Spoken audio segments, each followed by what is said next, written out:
आ गए yes bank का नाम सुन के। अब सुन लो, पूरी ध्यान से सुनो। तो आज की ये कहानी ऐसी है कि मैं आज सुबह लाइव गया अपने व्लॉगिंग वाले चैनल पे। तो वहाँ बहुत सारे जो है सवाल जवाब चल रहे थे। One of my student asked, मैं स्टूडेंट ही कह रहा हूँ क्योंकि भाई मेरे जहाँ भी चैनल पे जो भी मेरे साथ जुड़े हुए हैं, मुझे लगता है वो मेरे स्टूडेंट ही मुझसे सीख ही रहे हैं, और मैं भी स्टूडेंट ही हूँ यार, मैं भी सीख रहा हूँ। So one of my student asked कि सर हम एक बात बताओ, क्या मैं येस बैंक के शेयर में इन्वेस्ट कर लूँ? मैं हैरान हो गया। मैंने कहा ये ऐसा क्वेश्चन क्यों पूछ रहा है? मैंने पूछा दोस्त आपका थॉट क्या है इसके पीछे, क्या सोच रहे हो? तो उन्होंने बोला कि सर 11 रुपए का ही तो है, इससे नीचे, इससे और कितनी नीचे जा सकता है, पहला थॉट। और अगर 2-4 ऊपर भी चला गया, 2-4 रुपए ऊपर चला गया तो मैं तो बहुत सारा प्रॉफिट कमा लूंगा। मैं ये सुन के हैरान हो गया। और मैंने ऐसी चीज़ें इंस्टाग्राम पे भी बहुत ज़्यादा देखी है जहाँ पे ना ये बताया जा रहा है 50 शेयर्स अंडर ₹50, 20 शेयर्स अंडर ₹20। मेरे भाइयों, मेरे दोस्तों, मेरे प्यारों, शेयर्स के प्राइस देख के कभी इन्वेस्टमेंट नहीं की जाती है। शेयर्स का अंडरलाइंग बिजनेस देख के इन्वेस्टमेंट की जाती है। तो एक बात अपने दिमाग में डाल लो, और ये कहना कि सर येस बैंक जो है अभी 11 रुपए का है तो ये और कितने नीचे जा सकता है, you never know, you never know. मैं आपको ऐसे शेयर्स बताता हूं जो 25 पैसे, 50 पैसे, 60 पैसे, 1 रुपए के हैं। खरीदोगे? आप ये सोचिए, जब भी आप कोई भी स्टॉक बाय करते हैं एक माइंडसेट बना लीजिए, और वो माइंडसेट ये है कि भाई मैं कोई कागज का टुकड़ा नहीं खरीद रहा हूं, मैं एक बिजनेस में इन्वेस्ट कर रहा हूं। और इस एंगल से जो है फिर सारा का सारा अपना एनालिसिस कीजिए कि क्या आपको बिजनेस में इन्वेस्ट करने का मन है। और जब आप बिजनेस में इन्वेस्ट करते हैं ना, तो एक्चुअली में आप बिजनेस में जो उसका मॉडल है, बिजनेस का मॉडल, जैसे बैंकिंग सेक्टर है, आप बैंकिंग सेक्टर में तो जा ही रहे हो, और साथ साथ में जो लोग उसे चलाते हैं आप उनके साथ भी जा रहे हैं। आप ऐसा समझिए लेमन भाषा में कि आप उनके पार्टनर बन रहे हैं, राइट? तो ये बात अपने अपने दिमाग में रखनी है। ये नहीं कि शेयर का प्राइस कम चल रहा है तो खरीद लेता हूं। अरे भाई ऐसे में मैं बताता हूं पैसों में चल रहे होंगे कुछ शेयर्स, खरीदोगे? बताओ। Never do this.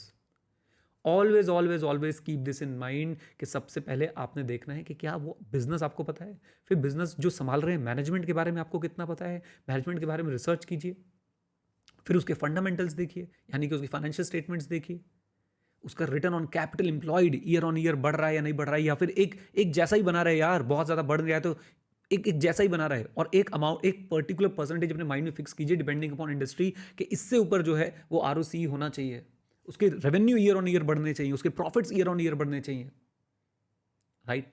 तो किसी तरह के आप इस तरह के फालतू की बातों में मत आइए कि भाई ये शेयर इतने का है तो इससे नीचे नहीं जा सकता है। जीरो हो जाएगा वो, जीरो, खत्म, फिनिश। और आप सिर्फ एक चीज ध्यान रखिए, सिर्फ एक चीज, सेल्स लगातार बढ़नी चाहिए, प्रॉफिट्स लगातार बढ़ने चाहिए, ROCE आपका अच्छा होना चाहिए। वो लगातार ना भी बढ़े, लेकिन हाँ शुरू के ईयर्स में से थोड़ा सा इंक्रीज हो गया, उसके बाद वो स्टेडली मेंटेन्ड होना चाहिए ऐसी परसेंटेज पे, डिपेंडिंग अपॉन इंडस्ट्री, कि भाई आपकी कॉस्ट से, जिस पैसे पे आप लोग, जिस कॉस्ट से आप लोग कैपिटल उठा रहे हैं उससे ज्यादा होना चाहिए। सिंपल भाषा में बोलूं, आपने मुझसे 10 रुपए की चीज ली तो भाई उसे कम से कम 20 रुपए का तो बेचो, 18 का तो बेचो, 19 का तो बेचो। अगर आप मुझसे 10 रुपए की चीज लेके 9 का बेच रहे हो तो मैं कहां से बोल दूं कि आप प्रॉफिट कमाओगे? याद रखिएगा मेरी एक लाइन को, लॉन्ग रन में आपका जो प्राइस है ना वो आपकी प्रॉफिटेबिलिटी को फॉलो करेगा। और प्रॉफिटेबिलिटी जो है वो बहुत सारे फैक्टर्स पे डिपेंड करती है, जिसमें से नंबर 1 बिजनेस मॉडल, नंबर 2 आपकी management. Okay, so please guys ऐसी गलतियां मत कीजिए। ये आपको, देखिए, सीखता है इंसान गलतियों से, मैंने भी करी है गलतियां, मैं तो खुद बोल रहा हूं, लेकिन शायद मुझे कोई बताने वाला नहीं था भाई, या था तो शायद मैंने उनकी बात में मेरे पास तक पहुंची नहीं, पहुंची होती तो मैं जरूर सुनता। मैं उनमें से नहीं हूं कि बात पहुंचे और मैं सुनूं ना, लेकिन अब मैं आपको अपफ्रंट आके बता रहा हूं। और अगर आप सुन रहे हैं तो प्लीज़ ऐसी गलतियां मत कीजिए। ऐसे आपको बहुत सारी कंपनीज मिल जाएंगी जिनके शेयर्स पैसों में चल रहे हैं। आप प्लीज़ उन कंपनीज में आग बंद करके पैसे मत लगाइए। अब हम पैसे लगाए कहाँ? सो आपके पास बहुत अच्छी अच्छी कंपनीज हैं। Do not make best the enemy of better. And please इस बात को समझिए, do not make best the enemy of better. आप ऐसा क्यों सोच रहे हैं कि मैं बेस्ट रिटर्न लूंगा? अरे बेटर रिटर्न ले ले मेरे भाई, और बेस्ट की जगह कहीं वर्स्ट में मत चले जाना। अगला HDFC बैंक कौन सा होगा छोड़ो, जो है उसको पकड़ो। मैं बता दूं भाई, मैं कोई सेबी रजिस्टर्ड नहीं हूं, कहीं से मेरी तरफ से कोई ये सजेशन नहीं, एडवाइजरी नहीं है, जस्ट मैं आपको समझाने की कोशिश कर रहा हूं। राइट? छोड़ दो उसको कि भाई अगला एचडीएफसी बैंक कौन सा होगा, जो है उसको पकड़ो ना। Do not make best the enemy of better. लिख लो इस लाइन को कहीं पे और याद रखें हमेशा, राइट? और मैं कहता हूं, अब आप में से कई लोग बोल सकते हैं सर एचडीएफसी बैंक का शेयर जो है 1500-1600 रुपए का है, हम तो नहीं बाय कर सकते। मुझे पता है मेरा ऑडियंस जो है वो स्टूडेंट है, शायद उनके लिए 1500-1600 रुपए बहुत बड़ी बात हो। मत करो। इंडेक्स फंड मत करो, एक्टिव म्यूचुअल फंड, उन सब में आपको एचडीएफसी बैंक और ऐसे अच्छे अच्छे शेयर्स का टुकड़ा मिल जाएगा 500 रुपए में, 1000 रुपए में, राइट? चलिए जी। सो उम्मीद करता हूँ गाइज आप लोगों को ये बात समझ आई और अब आप लोग जो है ऐसी गलतियां नहीं करेंगे।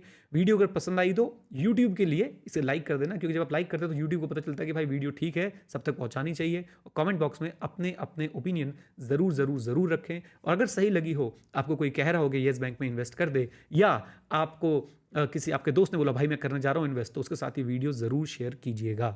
ओके, एक छोटी सी बात मैं और बोलना चाहता हूँ, भाई मैं येस बैंक के अगेंस्ट नहीं हूँ। हो सकता है आने वाले समय में येस बैंक एक बहुत अच्छी कंपनी हो, मुझे उससे प्रॉब्लम नहीं है। मुझे प्रॉब्लम ये है कि आप प्राइस देख के, कि इसका कम प्राइस है, आप वो देख के इन्वेस्ट करने जा रहे हैं, मुझे इससे प्रॉब्लम है। This is not the right criteria or the parameter to decide whether we should invest in a particular stock or not, right? So keep this in mind. मेरी येस बैंक से, Vodafone से, इन सब stock से, इन सब businesses से कोई लड़ाई थोड़ा ना है भाई। मैं तो चाहता हूँ ये बढ़े, प्रॉस्पर करें।